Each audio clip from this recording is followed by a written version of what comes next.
And then sometimes you have other ones where you're like, this is gonna work like crazy, and then nothing comes from it. What keeps you going though? You know, because obviously you're saying delusion. Okay, yeah, Delusion. fair. Yeah. You know, because you're putting one foot in front of the other, even though every day you're like, this is gonna happen or not, you know, but like you're still moving forward. Totally. I'm Erica. And I'm CJ. And you're listening to the Her Podcast. Today, we have the pleasure of speaking with entrepreneur Sandrew Martins, the visionary behind Neeva. Sandrew is not only a successful business owner, but also a dedicated partner and dad.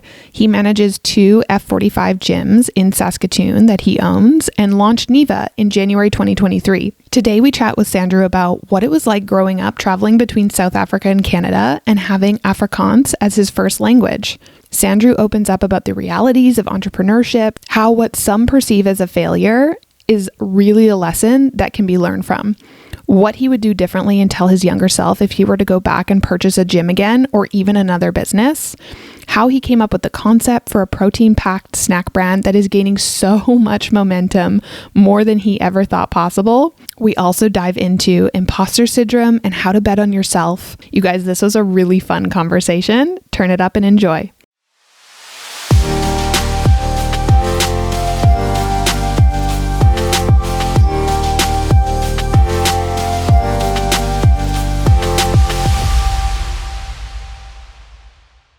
Yeah. But that is, I mean, you know, behind the scenes, you own multiple businesses and F45. Yeah. I thought you were going to say something else. Yeah. I kind of thought I was going, I was like, yeah, all right, let's get into it. I mean, like, F45, you have 2 locations. 2 locations. And then Neeva. And then Neeva as well. So you know what it's like to try to juggle all the things, but your wife doesn't do it anymore. She does a little bit of the admin for the gym, so she'll do like the scheduling still, which is a big job. Like, it takes some time, but she's not involved in the day-to-day as much anymore. She works 4 days a week at a marketing agency in Saskatoon, so okay, she's full-time then, and like kids take a little bit of time too, which I've now figured out. Adler. Yes, Adler. He's cute and I love him, but he's so busy and crazy and hectic. How old is he? A year and a bit, a couple months. I'm sure if we told Megan, she'd be like, he's 19 months and 5 hours. We literally talked about this 2 days ago, the exact amount of months, and I messed it up in a conversation since. And it was twice now, so she's not gonna. Sorry, Megs. That's okay. I mean, little details, right? She was born in September. That helps. September 20th. There you go. In that range. You're like, you do the math. I'll tell you the date he was born. Yeah. So the last time you were on, I feel like we knew, but CJ and I were like reflecting on this, and we were like, man, we really didn't like hit on too much about the whole like moving to Canada thing. Okay. Which you're like, what are we going to talk about today? I wasn't ready for that one, but I know, but do you know what? It's because this is the thing. I don't care if our listeners hear this. Historically speaking, we will have people come on the podcast and they'll be like, yeah, like my mom was an immigrant, or like I moved here, and we just like breeze past it and we're like, cool. Yeah. And afterwards we're like, that's like a big deal. That's a very big transition. Yep. And so I'm very curious because we didn't speak about it last time, and I want to get into all the good stuff that you're doing with your brands. But how old were you when you moved to Canada? I was born in Canada. Yeah, you were born, but your parents. My parents, so like my parents are born and raised South Africa, lived their entire life there. Like all my uncles, aunties, grandparents are still there. And my dad's a doctor, and he really wanted to see snow. Why, I'm not sure, but that was his thing. Like, I want to see snow. So they got, from my understanding, like a 12-month contract to come work in Canada, and they sent him to Uranium City, which is as like far north Saskatchewan as you can go. And so they worked there for I think like 6 months, and then they traveled for the other 6 months, and I was born in that year. I was born, just so happens, in Saskatoon. So are you a Canadian citizen? Yeah. Like fully? Yeah. But you have dual citizenship? Dual citizenship. Okay. Exactly. Yeah. Why did your parents come here other than to see snow? Like, I feel like it's just snow. It was snow and Canada at that time, like South Africa is so dangerous and crazy, and Canada just had this thing of like, it's a safe country, there's snow, people are nice, let's go try it out. So and then the other half go to Australia, which makes more sense to me. Like it's the same climate and stuff. Yeah. And now minus 35 days. I'm like, you wanted to see freaking snow? Like it's freezing. Like out. Google it. Literally, look at some photos. And then I don't know exactly how many times, but they kind of went back and forth between Uranium City and South Africa. So they did the 12 months and then they moved back to South Africa. They stayed there for a couple years and then we went back to Uranium City, back to South Africa, just because I think the money was so good that, because I mean, they're not finding doctors who want to live in Uranium City. And my dad's kind of like that. He enjoys that kind of outdoorsy fishing kind of stuff like that. And then they were going to move back to South Africa on a permanent basis. Like we're done with Canada. And then he got into residency in Saskatoon. So I would have been like grade 3 at that time. And so they kind of made the final decision of like, okay, we're staying in Canada. Like that's where we're raising family and boys. And so they stayed permanently. So do you have memories of like going back and forth, or because you were so young? I was young at that point. So my younger brother, who's 4 years younger than me, he was born in South Africa. Okay. So in that time frame, we lived there. So he was born there.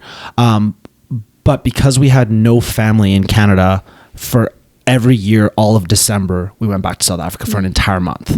So I was in South Africa for a month every year up until university, so up until 20. So I was there a lot with my grandparents, you know, strong memories of South Africa.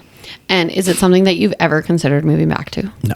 Never. No. I think I was detached enough to see the absolute craziness and just like how bizarre it is there and dangerous. And which, can you talk to us more about that? Like, obviously I have a little bit of insight, you know, of understanding what it's like, but for people who've not been to South Africa, like what is this craziness that you're speaking of? Poverty at a new level. Like there's just so many more people and there's so much poverty, and it's so much like, I don't want to say segregation, but like there is that like very strong presence there.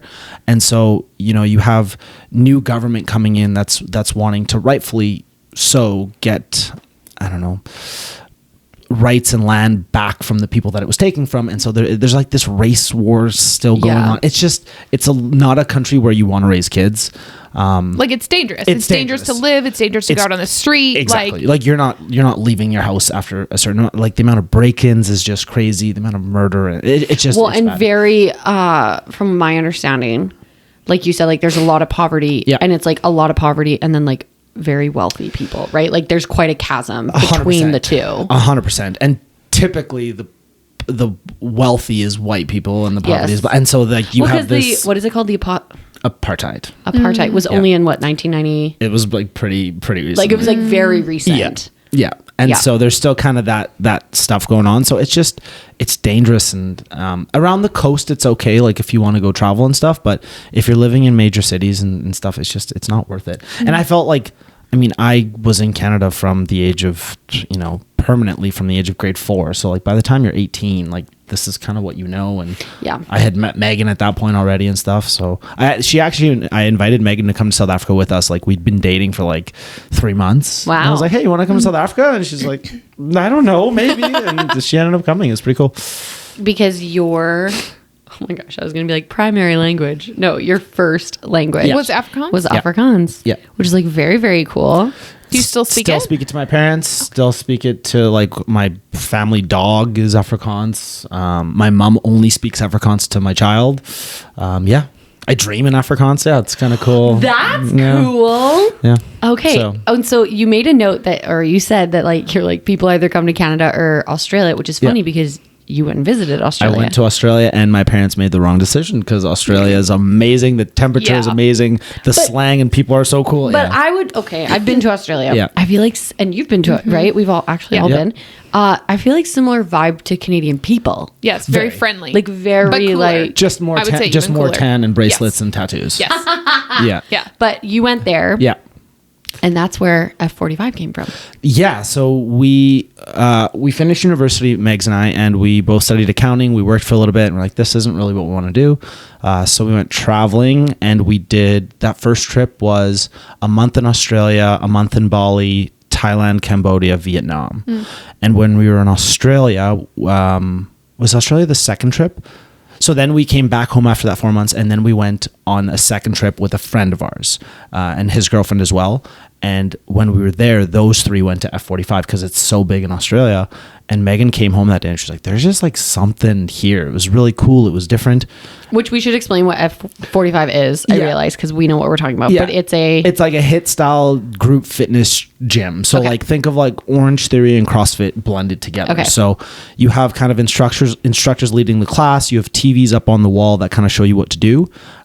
But you're not trying to like max your deadlift. It's more like functional every day. Like come in for 45 minutes. Don't think about your workout. Someone screams at you. I feel like I see a lot. I've been seeing it on my social again. Actually, I have one friend who goes like regularly, and I feel like I'm seeing a lot of women doing this. Like it's very I have popular. Friends in Calgary. It is, yeah. I would say like men typically have not a stigma against it, but the vibe of like, I'm not going to lift super heavy, so I don't need to go here. Yeah. And so I would say our demographic probably is about 75-80% women, and also. And do you see a certain age demographic too? Like I was going to be like moms. Like, I feel like you see like moms coming in. Usually it's like ages 25 to 45 is kind of the range that we see, especially because it's like it's not cheap, right? It's not motion fitness where it's $20 a month. It's up 150 up.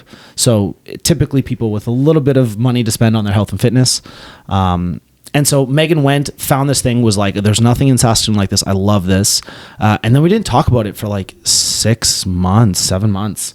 And then she got invited to a friend's bachelorette party or something like that, and all of a sudden it kicked in of like, we're going home soon and I have no idea what I'm doing with my life, and I'm gonna have to sit with all my friends who are done accounting. And so from that conversation we're like, well, what should we do when we get home? And she was like, that F45 gym was kind of cool. I was like, great, let's look into it. And then like a few weeks later, we were like on the phone with banks and like trying to set up corporations. And Are you guys all or nothing people? Yeah, I was just about to be like, whoa. I don't know. I don't actually. Or was it just like the magic of that moment? Yeah, like I think that moment. So then I reached out to F45. There was nothing in Saskatchewan yet. And so we kind of looked at the finances. It made sense because we both had like, accounting backgrounds. So we're like, oh, like the numbers kind of make sense. And then we were like, okay, well, how are we going to fund this? How are we going to find the money? So we started just like calling banks while we were in Australia. And my grandpa, who was in South Africa, had a lot of money in Canada that they were like slowly getting out. So chatted with him and he thought it was a good opportunity. So it kind of just happened that we're like, okay, well, we have the funding for it. Do we want to do this? And like kind of just said, well, yeah, let's do it. So I find this very interesting, and I'm curious if you can speak to your and Megan's relationship in this way. Sure. That like it for you, are you the kind of person like she came home and was like, I like this thing, like maybe we should look into this, and you were right away like, yeah, like if you're saying this is a good idea, I'm picturing like me coming to Nick. Like Nick would be like, I would like a presentation on why you think this is a great idea, and I would like to see everything done, because he'd be like, you get an idea every single day. Yeah. So I'm curious on what that dynamic is between you two, that you both like jumped in together, because I think that's, to do business with your significant other, I think is like I think it's very cool. Right. And so how does that dynamic work? It's so long ago too that like we were 22 when so it wasn't like so young. We weren't. It wasn't like we have our relationship set up, and it was kind of just like. Were you still dating?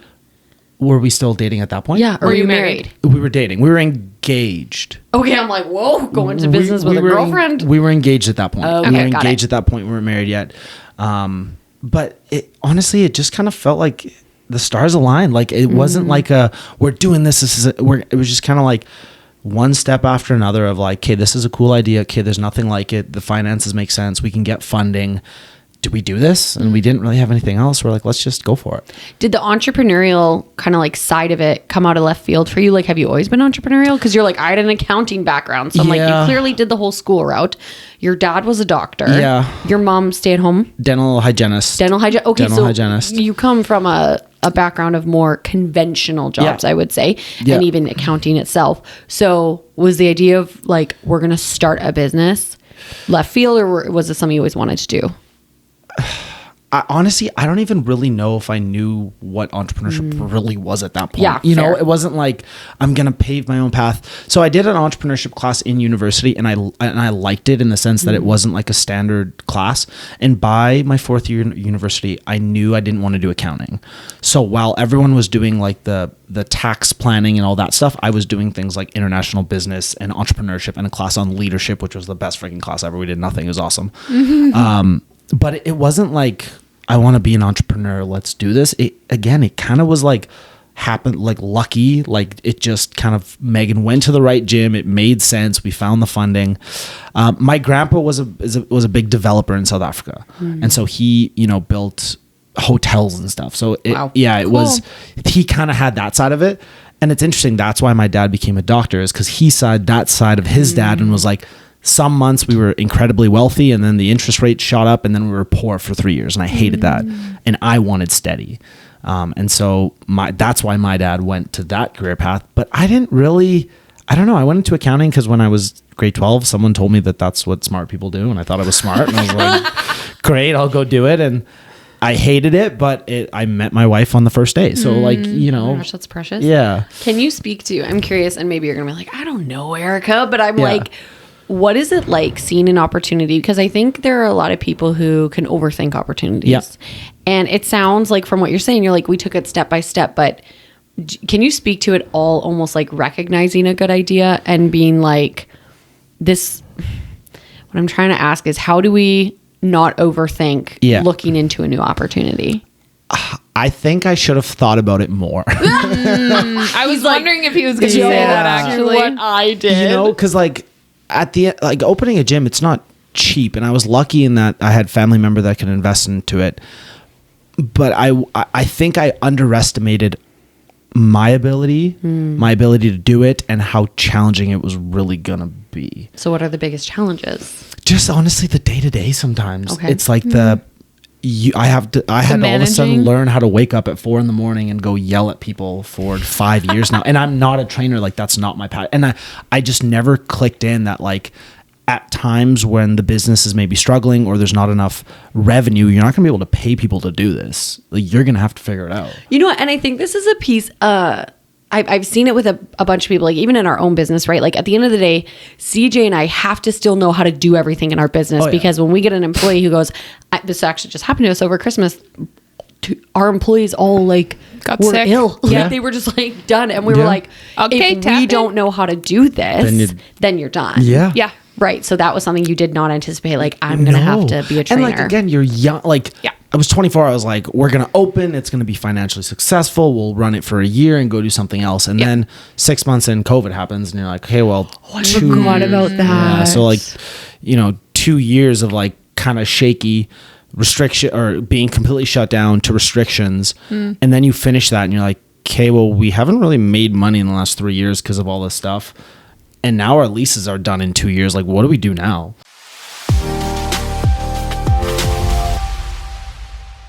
Okay. What I'm about to tell you may have you either shocked or rolling your eyes. I have received both reactions, so here we go. I'm terrified of public speaking, or at least I used to be. I know. How can me, Erica, be nervous of public speaking? Believe it or not, it's always been something I've struggled with. Even though I'm outgoing, extroverted, and not afraid of attention, public speaking has always been this big thing that I just could never handle or do. Until now. I went from feeling sick and wanting to back out of any speaking engagement I was leading to feeling confident, prepared, and equipped with the tools I needed to take on any crowd that was put in front of me. And I'm going to tell you how that happened. I had the opportunity to sit down with Heather Morrison on episode 58 of our podcast to chat all things public speaking. Heather is a broadcaster and public speaking coach who is changing the lives of so many individuals just like me. I learned so many different things in the 1 hour we got to visit, like feeling nervous is normal, having the shakes doesn't mean you can't provide value, and the most important thing, that public speaking is a skill anyone can learn.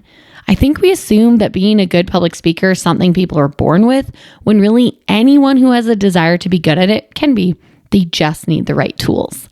Coach Heather will show you how to get rid of everything that is getting in your way so you can become the confident and authentic speaker you're meant to be. Based on years of research and real-world application, Heather has created a program that unlocks the potential of even the most nervous speaker, like yours truly. I used one of her techniques this fall, just moments before going on stage, and I couldn't believe the way it calmed me down. Her Deliver Your Best program is a one-of-a-kind coaching program where professionals become confident and authentic speakers in just 10 weeks. Now, if you're stressed about time and are unsure on committing for 10 weeks, but still want Heather's help, then make sure to check out the Deliver Your Best Essentials Handbook. It's the perfect place for people like you to get started. Heather was sweet enough to offer her listeners a discount code for 50% off the Deliver Your Best handbook with code HER50 at checkout. If you're looking to kickstart your public speaking career or get over those fears that have been holding you back, then it's time to book in with Coach Heather. Find her on Instagram at Deliver Your Best, spelled exactly as it sounds, and click on her bio to apply for the Deliver Your Best program today. And if you're antsy and you want to get going right away, make sure to snag the Deliver Your Best handbook and use code HER50 to get 50% off. It's time to deliver your best, friends. Book in with Coach Heather.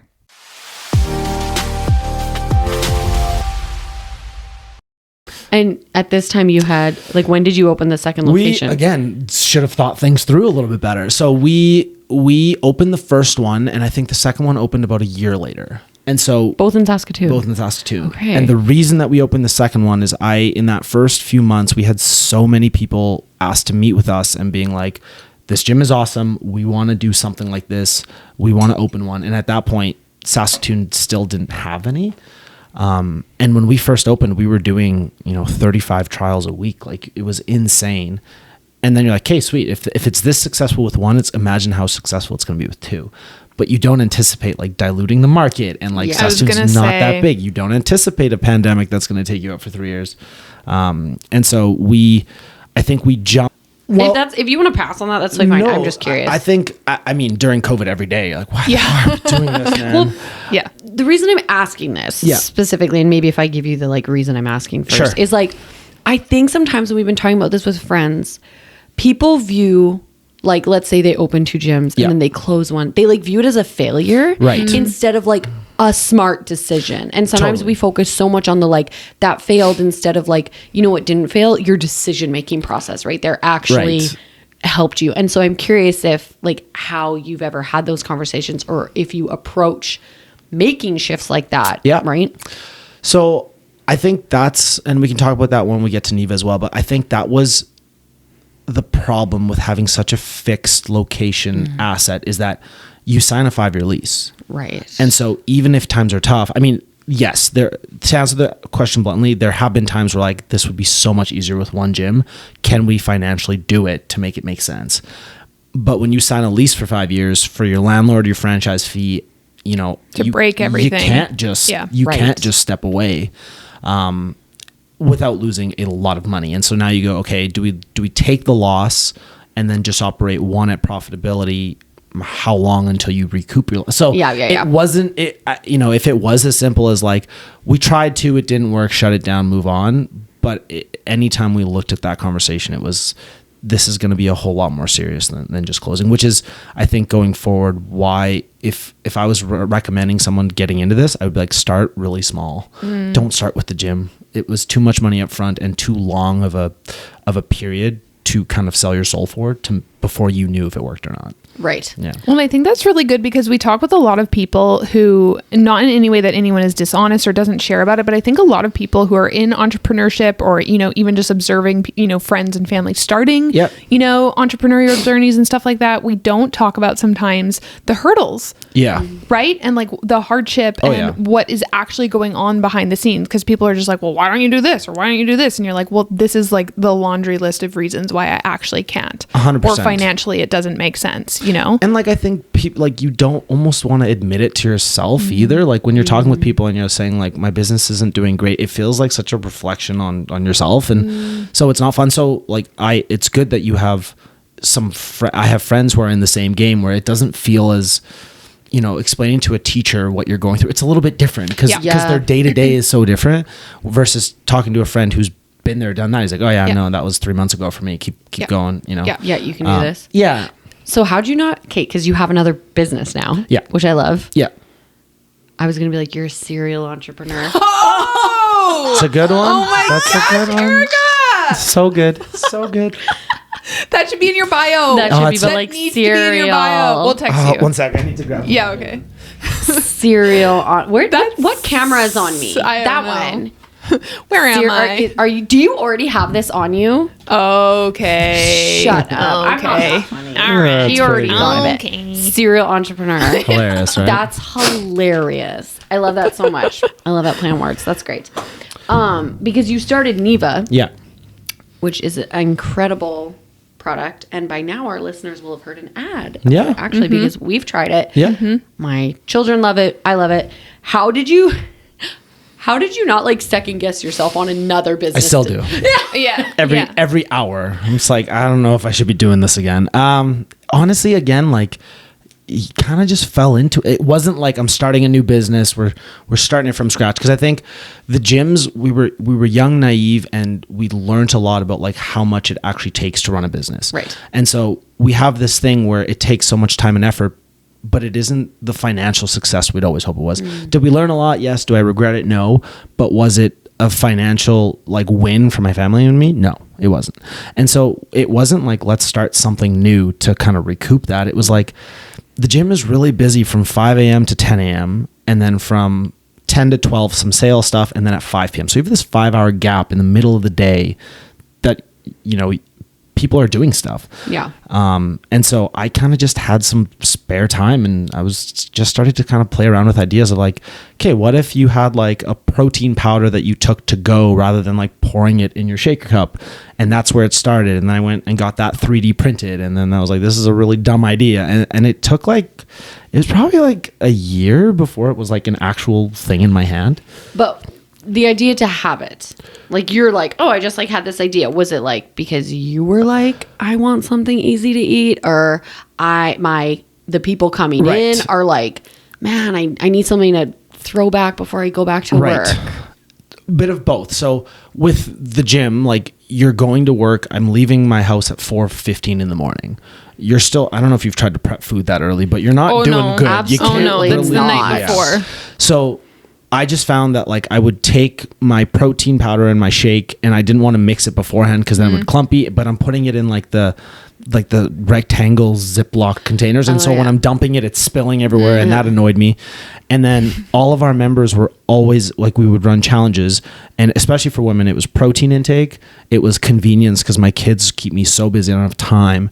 And then the third factor was boring excitement. Like, I know I need to eat healthy, but I just don't get excited for it. Like, I love going to Starbucks and grabbing like the super unhealthy coffee. It makes me happy, but the healthy food I don't get excited for. Right. And so kind of that just all started playing in the back of my mind of like, how do you take the two and like make it quick and easy, but also fun? And yeah, and it took forever to get there. Like it didn't start there.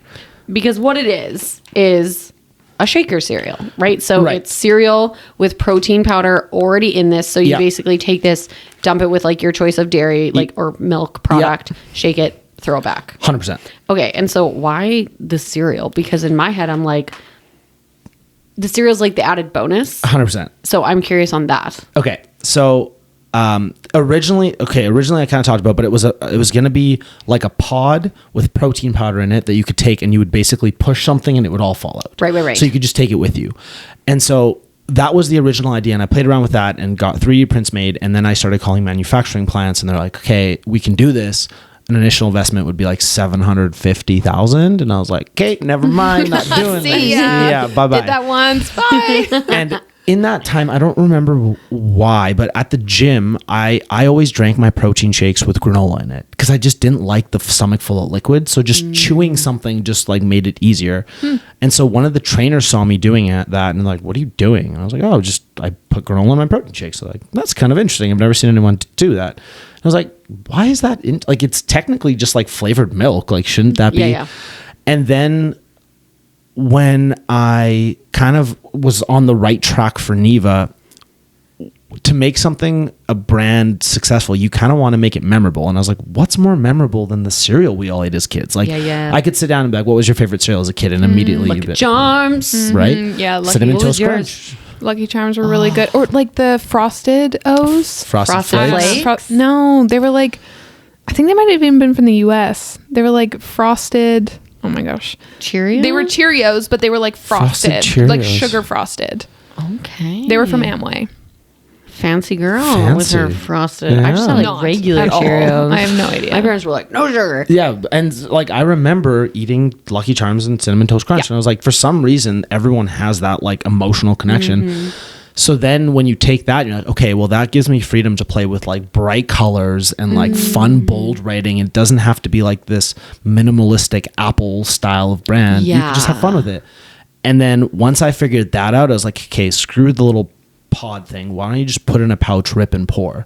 Yeah, that's and I had so many people be like, well, that's wasteful and no one's going to buy that and who's going to want to take that? And I was like, well, let's just try it. We all go through Starbucks and get to-go cups like 100%. every single and your day. bag of chips or your 100%. like, I'm like, okay. Your like protein bar comes in a wrapper. Your granola bar? Yeah, all of it. And so I was like, well, okay. Originally it was like, I'll figure out how to do the pod later. Let's just do this for now. Yeah. And the reason that it's cereal and protein powder is because I couldn't figure out how to manufacture protein cereal. So I was like, well, until I can figure that out, why don't I just do this? Okay. And then that started getting busy and I was like, maybe I don't need to do the other way. Does the cereal, correct me if I'm wrong, add some like carbs to it? Exactly. Like healthy fat and carbs or whatever is in it. Exactly. Correct. Yeah. And so when I was going through, because we had people in the gym, and then so I thought, okay, a natural place for this is like a supplement store. But people who go to a supplement store want very specific macros, right? They want no carbs, no sugar, high protein. That's it. Doesn't really matter if it tastes good or not. That's what I want. Whereas mums are a little bit different. Like you need something that you eat that keeps you full for 4 hours. And so you need carbs to actually, fuel that day.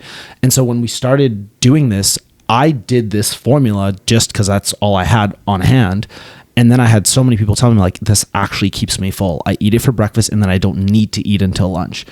And I was like, okay, so if I don't have to use the protein cereal that tastes like garbage, I can just use regular low sugar cereal and I can use flavoring and protein powder to make it taste really good and it keeps people full. That's kind of a little bit different than what's being done. Yes. Yeah. And that's, it was not a genius idea of like, this is what I'm gonna do. It's like, okay, I want to do this, but I can't. So let's do the cheaper version. Okay, I want to do this, but I can't. I don't know how to do that. So let's just do it like this.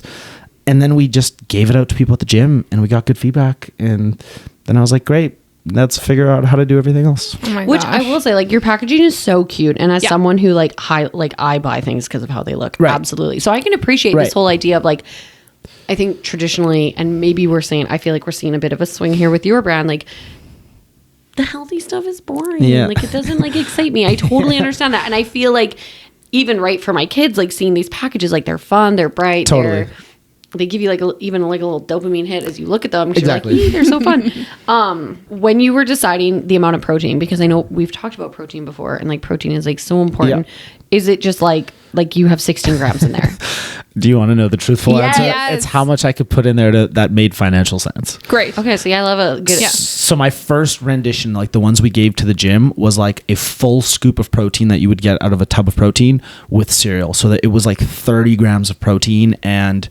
So it would have been 30 grams of protein and like 20 grams of carbs. So in terms of the like fitness influencer person, it's a perfect for what they want.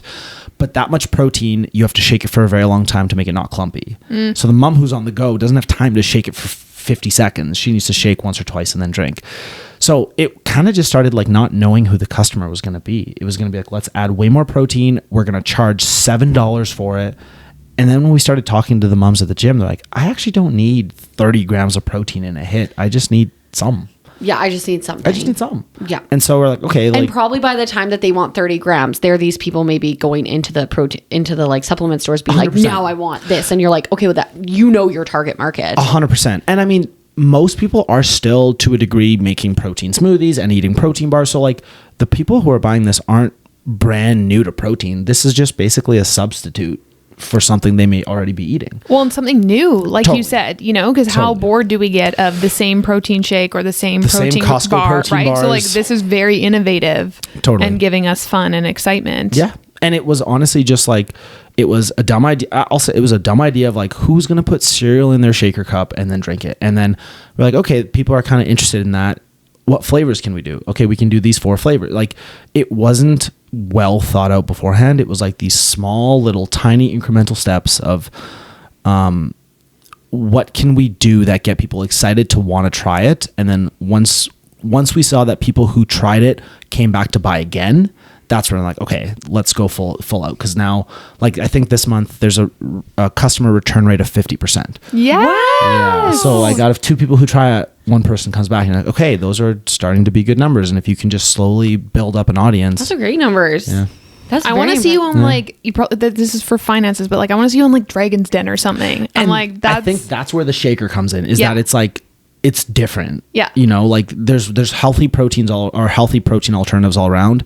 And all of a sudden we're taking something that's so nostalgic that everyone remembers, and like something that's so almost new, of like, oh, it kind of makes sense. And that allowed me to send something to someone that they have in their cupboard even once they're done the product. Right. It's like a little reminder. It's like That's a like, reminder. hey, did you order? Exactly. And did you start with how many flavors? 3 flavors. So 3. Yeah. Because I think this is also something, and like for any of our entrepreneurs listening, I think sometimes we get these big ideas. Yeah.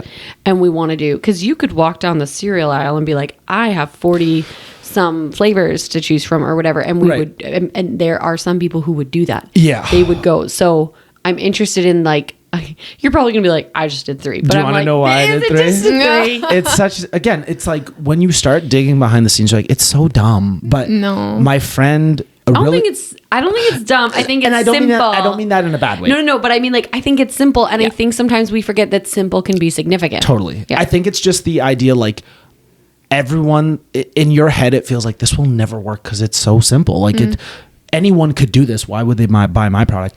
I have a really good friend who runs TC Nutrition, so another Saskatoon-based protein company. They make actual supplements, and like Tony was the best man at my wedding, so we're really close. And so I came to him with this idea. I was like, I have this idea. I need to use protein powder for it. I don't want to use yours if you're not comfortable, but if you do, I would love to be able to source the protein from you and buy it directly from you because I think your stuff tastes great. And Tony's like, please, I would love it. Please do it. And Tony had 3 flavors that worked. He had a chocolate, he had a frosted, and a cinnamon. So I was like, great. Those are the first 3 because it's easy to do.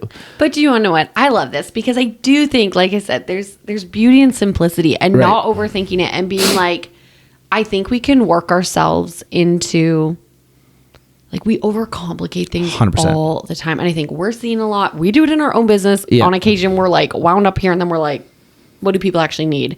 What do they actually want? Totally. Let's get back down to that, right? And I find, like, I don't know if you're trying to like make yourself feel like you're smart, but like I'm doing it now. Like, how many emails should I be sending? You know, like you start to get that way. And like in reality, it was one small, tiny little decision to the next tiny decision to the next. It was such a small, it almost didn't feel like I was starting something because it was so small time frame. And then once I saw that I started to have customers and people were buying it, it was like, okay, what's the next kind of risky thing that I can do to test it out? But every time still, like I sold out of peanut butter and cookie about a month ago. And that was just because I was holding off on ordering packs because I was scared. I was just like, I don't know if this is going to keep going. I don't want to drop the 10 grand to keep buying packs and cereal and ingredients. And then I sold out and I was out of it for a month, and how much money that would have cost me because I was being the little scaredy cat. So let's talk about the fear. This is good. Let's talk about the fear. Yeah. Because I think I just want to lean into that conversation a little bit and how like you work through that fear. Is that something you do alone?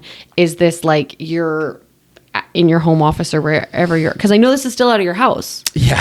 Right? This is like out of your house. Like your mom is still begging, she's still begging for you. Yeah. So we have a place that we can go bag on the weekends. So like, you know, I have it set up in the kitchen that if I have a random order and I don't have any packs, I can make it up. But we try and do it as bulk as we can so that I can go in a couple weekends, make as many packs as I can.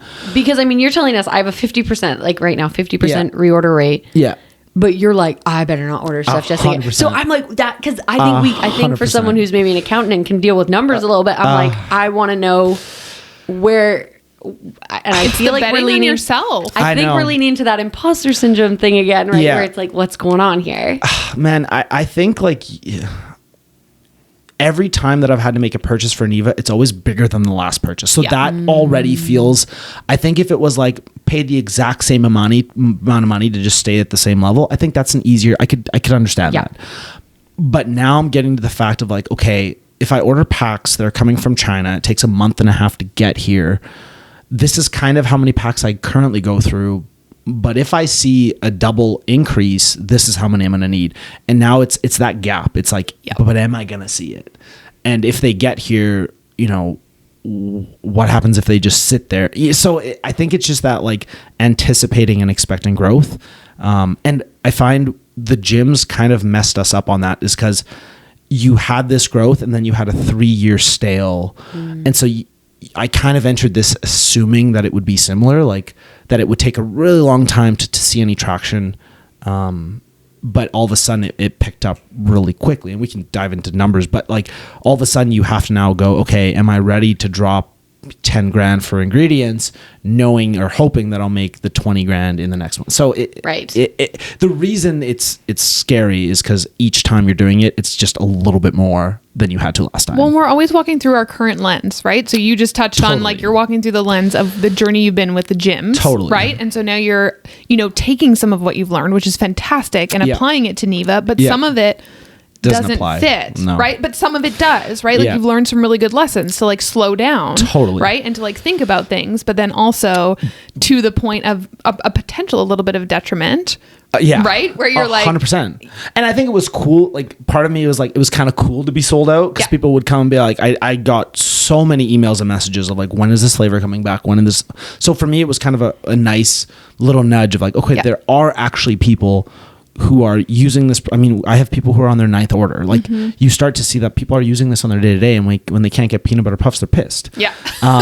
And so, which I mean, that's also there's a little bit of that beta testing of it's like, what if we don't bring this back, and are people going to be bothered? Totally. Right. Like maybe you get 0 emails about it, and you're like, well, that one's not coming back. That's not coming, or maybe not right now, but maybe in 6 months we'll do like a big drop of it. 100%. Right. Absolutely. So yeah, it was a kind of a unique experience. Can you speak to, because you said like listening to your gut, and I think this is something like I'd be interested if you can share like what does it mean to you to listen to your gut? Is this something I think a lot of people don't know how to? Yeah. And so I'm interested if this is something you're currently learning, or you're like, man, this is what it feels like for me when I know I need to listen to my gut. Meg's gut is way better than mine. Okay. Like way better. Anytime that she's like, I don't know if we should do this, I'm like, you're dumb, let's do it. And then like immediately it's like, we shouldn't have done this. So I use Meg's, like she says she has no involvement in Neeva, but like she is a sounding board. Every package rendition, everything has been shown to her, and I can pick it up pretty quick with her like facial reaction and stuff. So Meg's gut is like our family. I don't always listen, but like that's what we should listen to. I'm learning how to do it because Neeva really is like F45 was always. Well, it's a franchise, so there's already like all these things in place, right? And like we had gut decisions on like, I think we should start reaching out to members on a weekly basis if they're not coming enough. And it was a crap ton of work, but no other studio was doing it. So we kind of got a sense of like, we might have a good idea. Should we follow through? And with Neeva, like in my head, it made complete sense. I'm like, I can see this being like a Smart Sweets of cereal in a few years. I can see how people are excited to use their shaker. I could see on social media people shaking the cereal in different ways. And so when I launched it and I started to see people using it the way that I kind of pre-saw it being used, I was like, I might actually have some awareness of like what consumers want and how they want to be using it. And the packaging and the amount of people that are like, we love the packaging. I'm like, well, I'm not a designer, so I must have done something right. Yeah. And so I'm kind of learning to trust it, but it's really hard. Like most of the time I'm like, you're questioning you're like a lot. Like you're like, I think maybe, but I don't really have another idea, so let's do it. Hey everybody, it's Erica. You guys know I love a quality handbag, and I recently found a luxury resale company that I have to share with you. Working Girls Boutique offers a stunning selection of gently loved luxury handbags and a safe, reliable, and secure way to purchase your dream bag. They have a strong commitment to authenticity and choose carefully curated pieces in excellent condition, which include Prada, YSL, Louis Vuitton, and they have a stunning Chanel collection, which is 100% on my dream list. One thing I love about Working Girls Boutique is how seriously they take making sure each piece is authentic. Ensuring authenticity of luxury items is a serious business, and Working Girls Boutique prides themselves on thoroughly checking every item they choose to the highest degree. They even use AI technology so you can feel super secure about the bags you are investing in.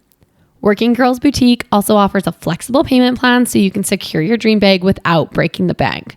Plus, they gave us an exclusive discount code for the Her community, which is amazing. It's code HER50 to save $50 off your purchase. If you're like me and constantly looking for that next dream bag to add to your closet, you can find all the details on the newest designer editions on their Instagram at Working Girls Boutique, and head to their website, wgboutique.com, to secure your dream bag. Don't forget to use the code HER50 for $50 off your purchase, and 100% make sure to tag me because I want to see what bag you snagged.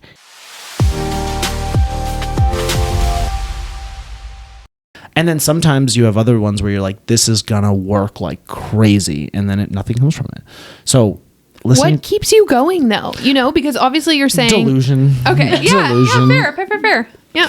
You know, because you're putting one foot in front of the other, Yeah. even though every day you're like, this is gonna happen or not, you know, but like you're still moving forward. Totally. And I think if I could, like, as you were talking about this, like with your gut, I wanted to turn to CJ and be like, do you listen to your gut? Because I'm like I feel like I'm a pretty Intuitive? I'm like very in tune. Like I feel like I know. Yeah. Like I'm like, this is a good idea. This is a bad idea. Yeah. Like, and I feel like I'm pretty decent at like knowing, which is why I get really frustrated when I don't listen to my gut, Right. because then I'm like, I knew this. Right. So I was like, as you were saying this, I'm like, a lot of what you're saying is like, I don't know, maybe this is like a little concerning to me All the time. Maybe this is a good idea. So I agree with CJ. Like, how do you keep going? Like, I like the with delusion. Neeva, delusions. But continue. I think with Neeva, it's genuinely fun.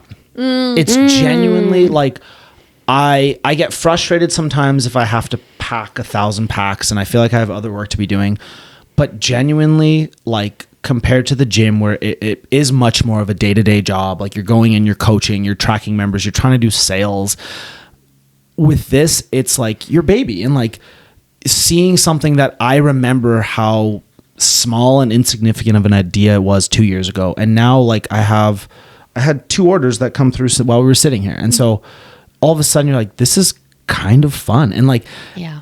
What I love about this is that I just try, even though I don't know what I'm doing, I try to just make not super expensive mistakes, because the gyms were really expensive mistakes in the sense of, if you put all this money down and all of a sudden something goes against your gut or against what you thought was going to happen, it has massive implications. Yes. Yep.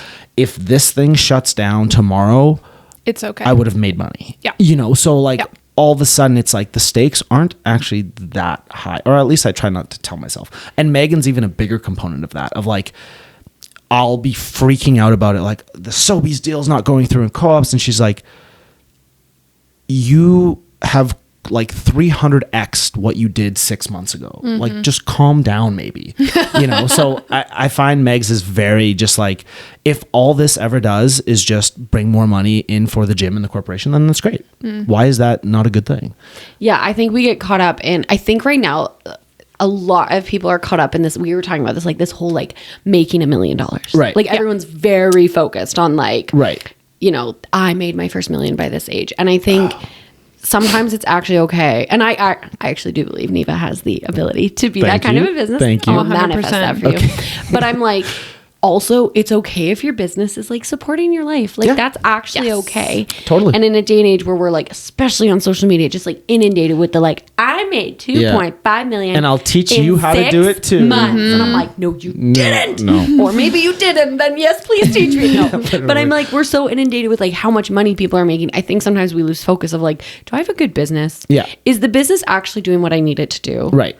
Is there growth opportunity? Great. But we're in such a rush all the time to hit these milestones that I think sometimes we compromise on our product 100%. and on our services. 100%. And I feel like what you're doing right now isn't like, you're not compromising. You're like, this is good. This is like, because you could be busting out new flavors all the time. I have so many ready, like I want to, but yeah, I think I am a go. And again, learning lessons from the gym, it was like not 1 gym, 2 gyms, like let's do this. And now I'm like, man, that crazy growth, it spreads you thin. You don't, it makes the stakes very real. And like, I realize now that like my potential has a cap for a certain amount of time. So what I mean by that is like, if Sobeys came and said like, we want you in every Sobeys, if I was just like, yeah, sounds good, there's no way logistically that I would be able to do it. And then you drop the ball and Sobe doesn't go, oh, you're just learning. Yeah. They're like, well, You're done. You're done. And so you need to figure out a way to make sure, almost like trusting your gut, but like you have to trust because of certain reasons. And so with Neeva, it is much more like, let's just go slower to a degree. And if it gets to a level where it needs to go fast, then you have to surround yourself with people who know exactly what's going on, because there's no way that I would know what to do.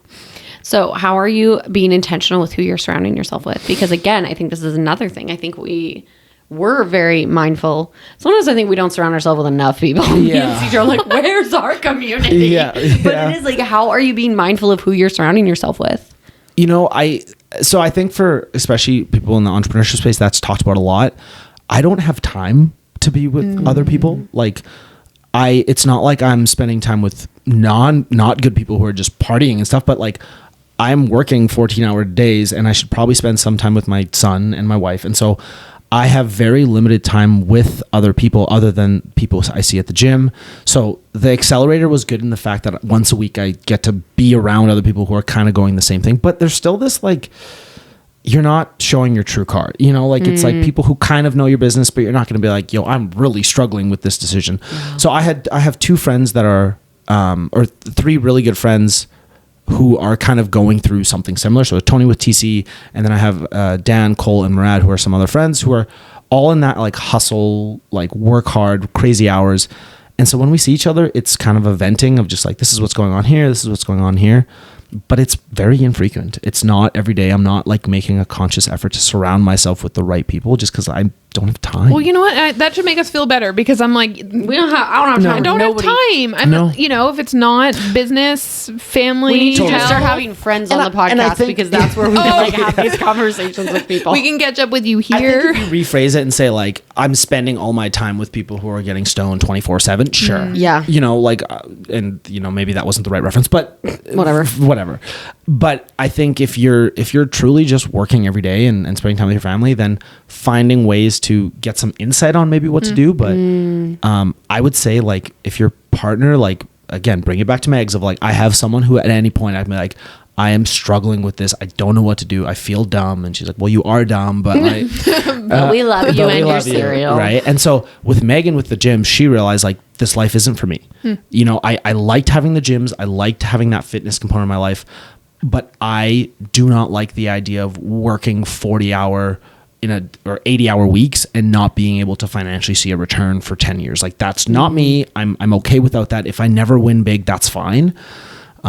And so she's almost like when we worked together in the gym, it was almost like we were too emotionally attached. I would start talking about the finances with the gym and she would just start freaking out because she's in it day to day. Whereas now, like she has some distance from Neeva, like it's not her product. So, you know, she can kind of be an impartial, like more objective.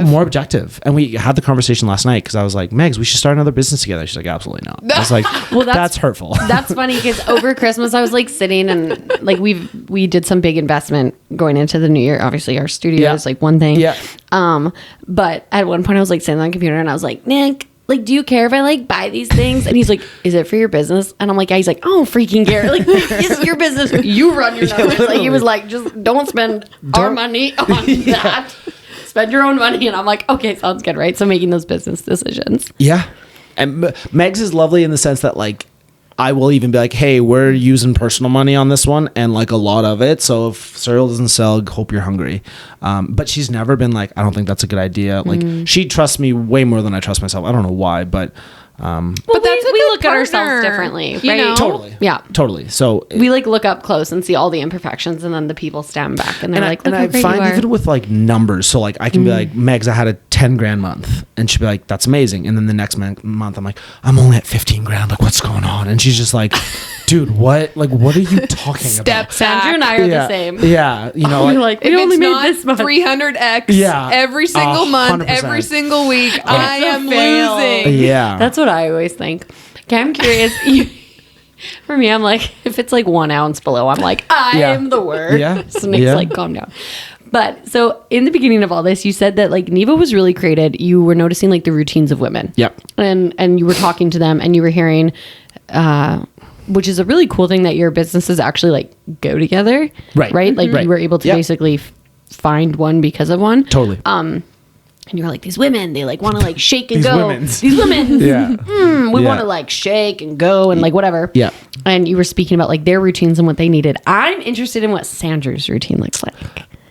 Okay. Like in the morning. You go through a day of Sandrew? Well, like in terms of like your morning routine, because I think this is something a lot of us are like thinking about is like how to optimize our mornings. And you own 2 businesses. Yeah. You have a child. You have a wife. Yeah. You don't just even, and I think the other piece, like, you don't just own businesses. You like are in your business. Right. Like it's not just like Yeah. check mark and walk away. Yeah. So I'm interested what your morning routines look like Okay. As a business owner, but also as someone who is in the fitness space. Okay. I wake up. I have a cold plunge. No, I'm just kidding. Okay. Oh, I was about to be like, yes. No. Okay. I can't believe you don't cold plunge. No, it's so cold. It's so cold. I don't love it. I forget you got that. You got that South Africa blood in you. No, it's not for me. So I typically wake up at like 3:45 in the Dang. morning. 4 kind of. What time are you going to bed? I have to backtrack for Yeah, we 3 got- seconds. like- for 3 seconds. This is the I'm usually laying in bed at like. Lately with Adler, it's about 9. It used to be like 8:30. That's like actually I just So saw. you're getting like um, 7 and a hours? half, 7, Okay. like enough. Okay. I'm getting a good amount do of you want sleep. to know what? I just saw Mark Wahlberg's Yeah. morning routine. Yeah. It is actually very similar to this. So Basically the same human. Yeah. so Okay. we are the same. Yeah. So, and the reason I do, because like when I'm coaching, or even if I wasn't coaching, like my workday started at 5:25, Yeah. and I couldn't just roll out of bed. And especially, coaching is an interesting thing because it's not like if you're tired, you have to be so on and so energetic Yeah, yeah. and be the life. I get that. At 5:25, and if you haven't had enough caffeine to kill a horse and had a little bit of time to figure it out, it just didn't work. And so, Well, I would feed off my trainer. Like if my trainer was 100%. mopey, I'd be like, I get to be mopey. 100%. Like I get to be lame. And so I can't like be like, Erica, lift heavier weight. Like I have to be energetic and fun. And so that really started that like wake up early, because not that I wanted to, it was just like I had to figure out a way to do my work day. Okay. So I wake up at that time, and then I'm changing it a bit now, but it was in like an hour Bible study every morning. So I would sit down, get my head straight, not journal, but just like a quick half Yeah. paragraph on like what I'm thinking about, what's going on in the day. I would do a Bible study, and then I go to work. Right now I'm coaching a lot more at the gym. So I coach from like 5 a.m. till 10 a.m. And then from 10 to 12, I do like all the admin, sales, reach outs, check on trainers, all that kind of stuff. But are you eating in the morning? Like that's what I want to know. Like because you said you're rolling out of bed, no one can eat that early. Yeah. So I take with me to the gym, I take a pack of Neeva. I'd be disappointed if you didn't. Yeah. He's like, I actually eat something. No, just kidding. I take some overnight oats just because I can Right. pre-make a bunch. And then I'll usually take a protein bar as well. So that's kind of my from like 5 a.m. till 11, 12 when I get home. That's kind of what I have. And then after I do all my admin stuff, I'll get home. And not every day is the same, but like if Adler's at home that day, then I'll hang out with him for a little bit. Or if I have a crazy bunch of Neeva stuff to do, the 12 to like 4 is usually my like pack orders, organize what days we're making packs, post on social media, do store reach out, like anything that I need to do for Neeva that week. And then I'm usually back at the gym by like 5, coaching from 5:30 till 6:15. Then I set up for the next day till like 7. Then I get home at 7:30, put Adler to bed, talk to Megan for 14 seconds, and then go to bed. Are you like throwing back water in the morning? Caffeine. Oh yeah.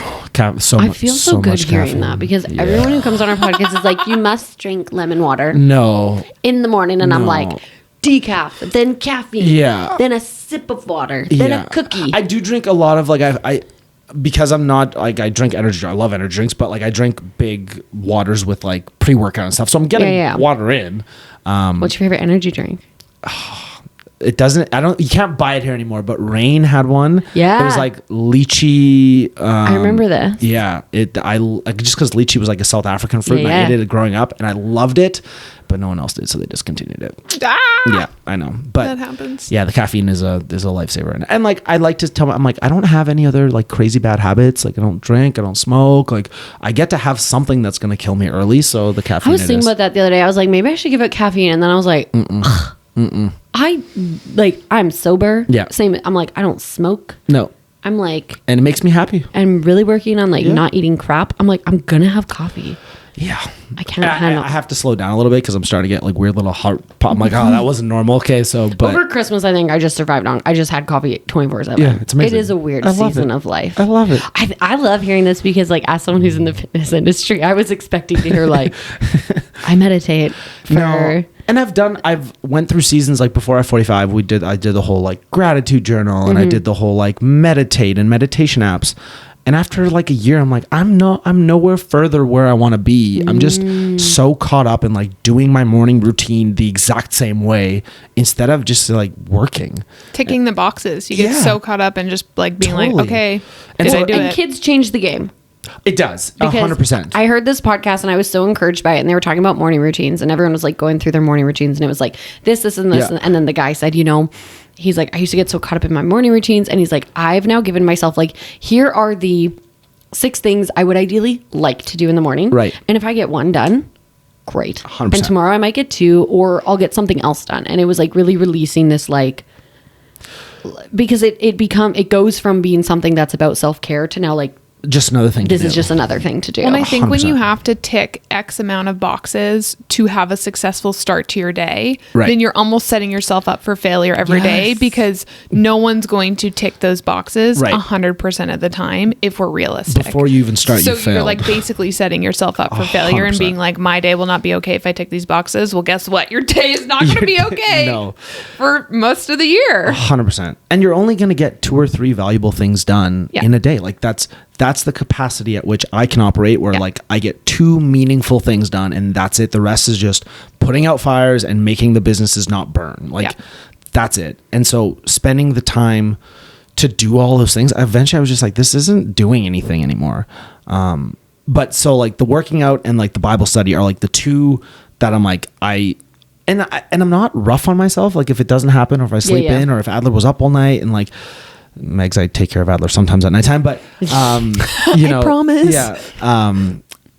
When you just do those things because you genuinely want to, then it feels so much easier than I have to do blah blah blah blah blah. That's so good. Yeah. So good. I mean, obviously, what our listeners don't know is we already had a conversation with Sandrew once. So this was actually our second conversation with Sandrew. Surprise. And this was like so good, just the same. I feel like we came into being like, we're going to ask some of the same questions. I felt it was very different. I actually feel like it was very different, which I like good. I like very much like it. I liked both of the conversations. But you know that we like to ask our guests about their favorite piece of advice that they've either received or like to give, depending on your mood. And I'm wondering if you would share that with our listeners. I knew it was coming, and I had one prepped, and then I forgot it a few days after.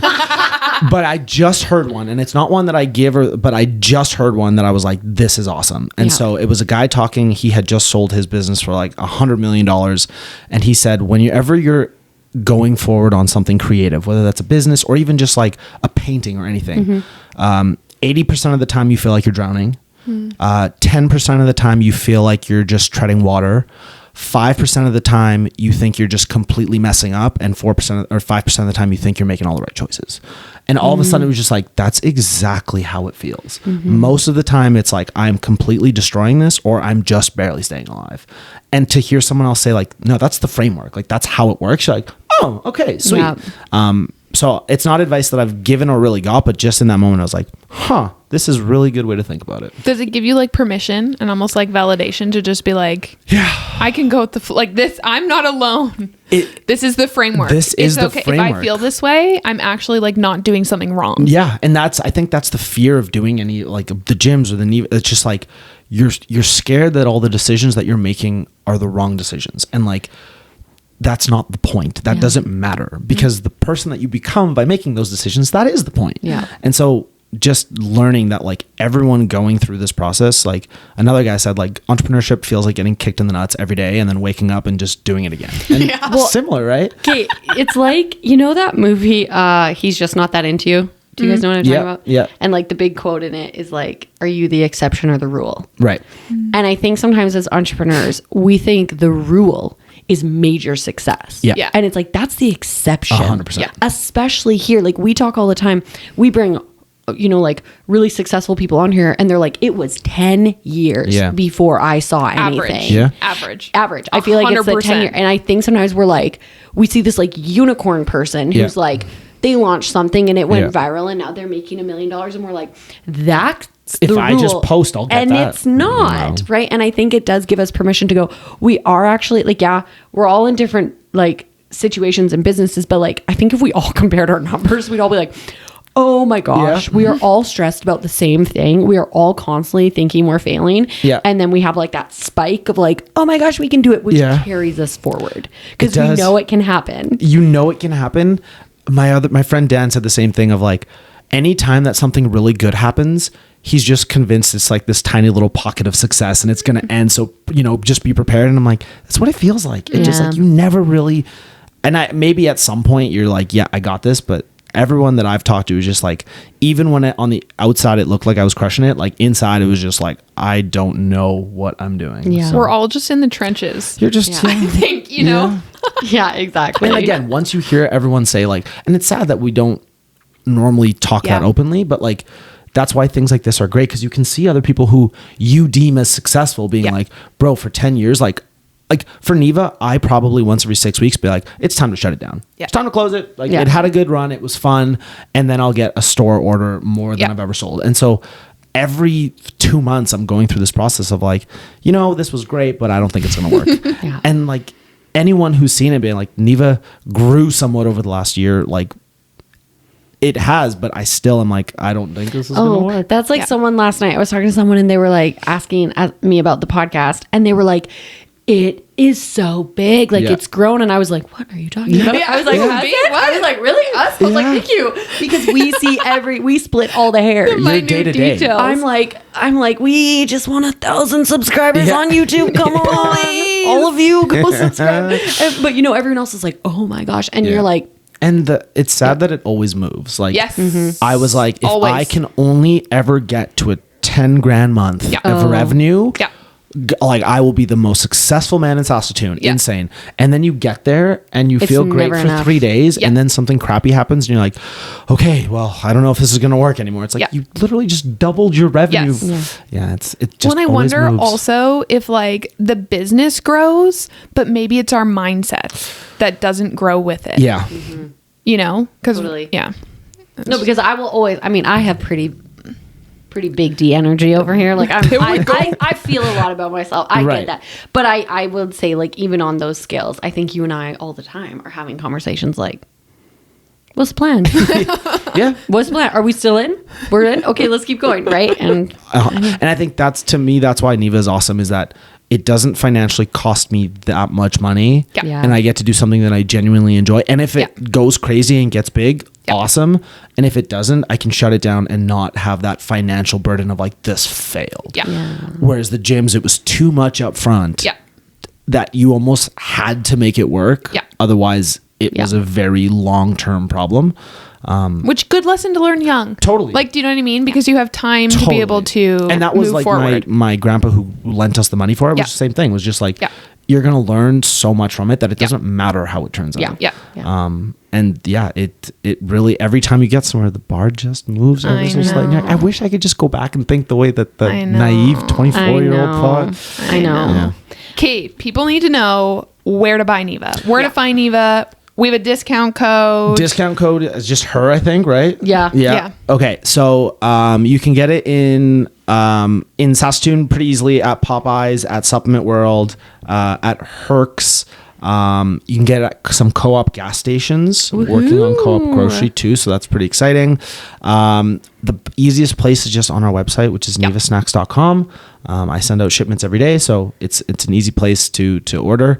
It lets you like build your bundle, so you can you don't have to buy 6 of one flavor. You can pick whichever flavors you want. And then there's a couple other spots across Canada. It's like 70 locations now. But yeah, the website is the easiest place. The link, the discount code will be in the show notes. Yeah. We'll put the discount code in the show notes. And there's a new flavor out. You can get corn puffs now. Yes! It's a new flavor. And what's Instagram? Because we want them to follow you. At Neeva Snacks is the Instagram. Great. It is mainly just me doing ridiculous, silly things, and one of my trainers, Rachel, doing all my memes for me, and that's basically all we post. Neeva. Neeva. The only thing we didn't ask was the name. What Neeva means. Yes. Okay. We talked a lot about being South African. Neeva in Afrikaans, which it's actually spelled Nuwe, means like something brand new. And so I was like, I was going to call it New We, but I was like, no one's going to know how to say that. So I just spelt it the way that it sounds. And so Neeva is just a brand new cereal. I love it. We love a good marketing. Okay. Yeah. Sandrew, thank you so much for coming again. Thank you everyone for joining us on this episode of the Her Podcast. If you want to follow along with us, you can find us on Instagram and TikTok at its.her.podcast. We can't wait to see you there.